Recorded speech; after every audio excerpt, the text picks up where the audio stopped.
Hello everybody, I am Dr. Balasubramanian. Today I am going to demonstrate a technology inside Scribus. Scribus is actually a desktop publishing software. So now it is a frame-based software. So for example, if you want to accommodate text within the Scribus page, you need to first create a text frame.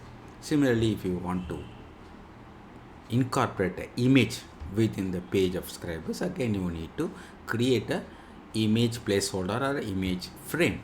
So here, whenever you want to work on a text frame, technically speaking you can type on it, no problem, but it is really unwieldy because it doesn't have efficient grammar check or a spell check you see in other word processing software.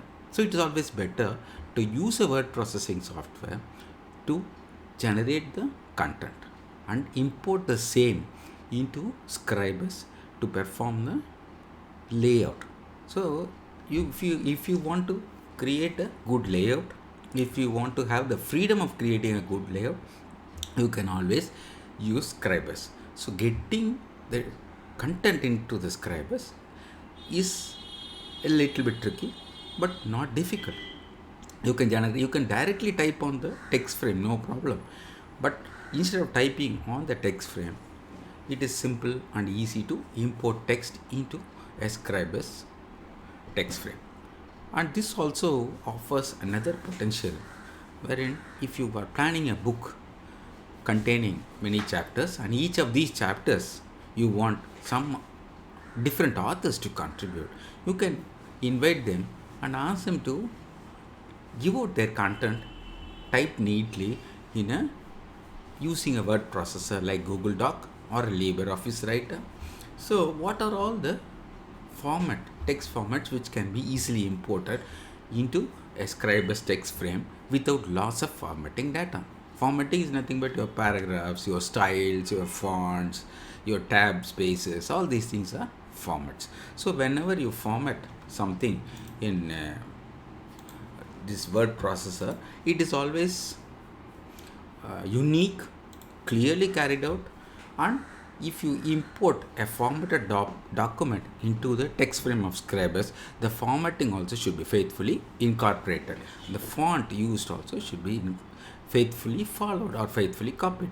So for that to happen, your Scribus software should be compatible with the software in which text has been generated with. So commonly used software where you can type a text and import it into Scribus is your Notepad. You can use a Notepad. You can use a WordPad to type text and import. Then you can use OpenOffice Word-like software like OpenOffice Writer, where you can type and import text from OpenOffice software. Then you can go ahead and use the fantastic Google Doc. So wherein a Google document software material can be typed in Google Doc and then the same thing can be imported into Scribus. But what about the most popular word formatting program? That is a Microsoft Word. The problem is that it provides a little bit, it becomes a little bit tricky when you attempt to import text from Microsoft Word. The best way to go about importing text from the Microsoft Word along with its formatting option is to open that document either with a LibreOffice Writer or a Google Doc.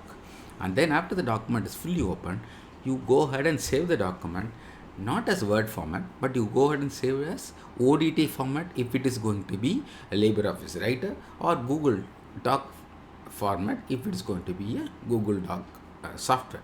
So this is actually a little workaround you can practice when you want to import text files from Microsoft Word.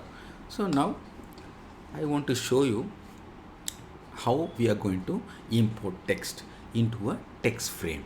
So I have created one page and then I'm going to give a OK. The page I wanted has been created and it does not have a text frame. So what are all the text type of material which can be imported into the text frame? of Scribus. One is I have already told you the text typed in Notepad, text typed in WordPad, text typed in LibreOffice Writer, text again typed in Google Doc. Then, over and above all these things, this software has got the unique feature of importing text files from a HTML document. HTML is nothing but a web page format. Supposing you want to import text from a web page, you can again save the same file to your desktop, and then you can import the same into the text frame you have created inside the Scribus window. Now I am going to create a text frame for this page. So let me slightly reduce the size so that the entire page will become visible to me. I am going to insert a text frame. So I have inserted a text frame. Now let me enlarge it. So I will right click inside the text frame and go to get text. So I have already created a sample text using Notepad. It is already saved in my desktop. So I am choosing that file and giving OK. The entire text, at least technically speaking, has been imported. But here lower down, there is a red mark, into mark. This into mark really warns you, the software is warning you that this text box is small and it cannot accommodate any more text. But there are some more text which I have copied or imported, but I cannot show it because the text box is too small. So that is a warning it gives you. So how are we going to accommodate this overflowing text? So this is actually a concept of accommodating overflowing text. So ideally, a common sense tells you if you can increase the size of the text box, which is quite possible, some of the words can be accommodated. So let us go about and try it. So here I am trying to increase. Some more text gets accommodated, but still it is not complete. Still the red check mark refuses to go away. It tells us that, here you see the check mark, it tells us still the text, still more text is there, it is overflowing. So what can we do about it? So the next option is you can go ahead and reduce the size of the font. Supposing we have attempted increasing the size of the text box quite a little, and then still the problem is persisting. What we can do is we can try to reduce the size of the font. Again, with selecting all the fonts, I am increasing the size, then right clicking,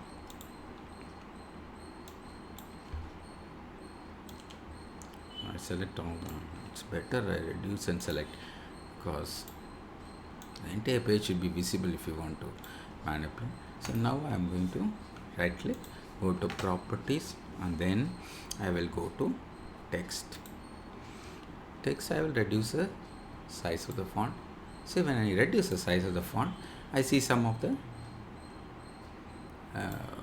lines appearing. Still, it is not sufficient for us to accommodate the entire imported text. So now the font size has been reduced to 10 points. So 10-point decrease has just managed to import 2 lines of overflowing material, but still the software tells me some more material needs to be accommodated. So we can't reduce the size of the font beyond this 10 points because the readability takes a beating if we do that. So next thing to do is you can divide the entire text frame into 2 columns. Supposing if you divide the text frame into 2 columns, some more text can be accommodated. So that can be done again using the same properties window. Going to columns and text distances, I am going to increase the number of columns. When I increase the column to 2, dramatically all the text have been accommodated and the into mark has vanished. So increasing the number of columns has increased the space wherein text can be accommodated. Just by increasing the column to 2, I have managed to accommodate all the text I have managed to import. Still, I am not happy with the font size. I will be happy if the font size happens to be at least 12. If I increase the font size to 12, what happens till the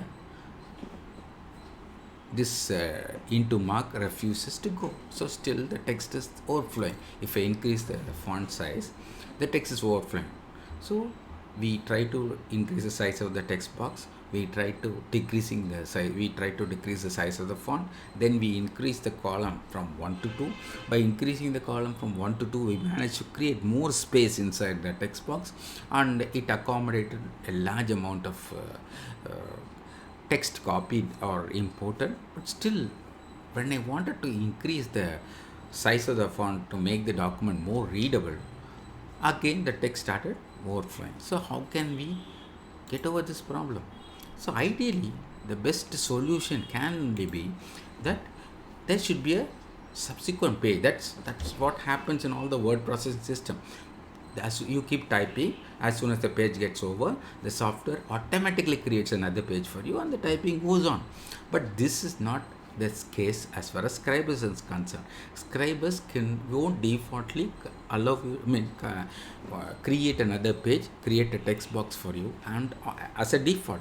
So you need to do it manually. So now we go to page, we will insert a page.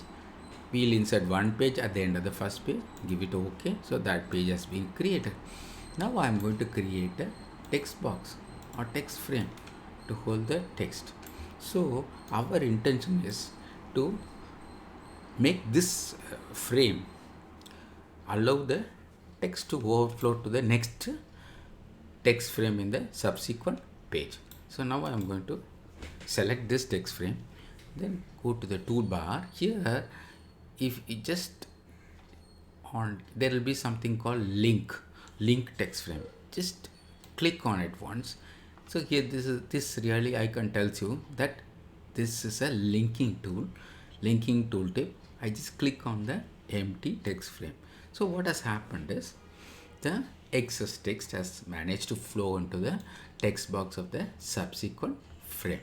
So this is one efficient way of allowing the overflowing text to flow into the text box created in the subsequent page by linking these two text boxes.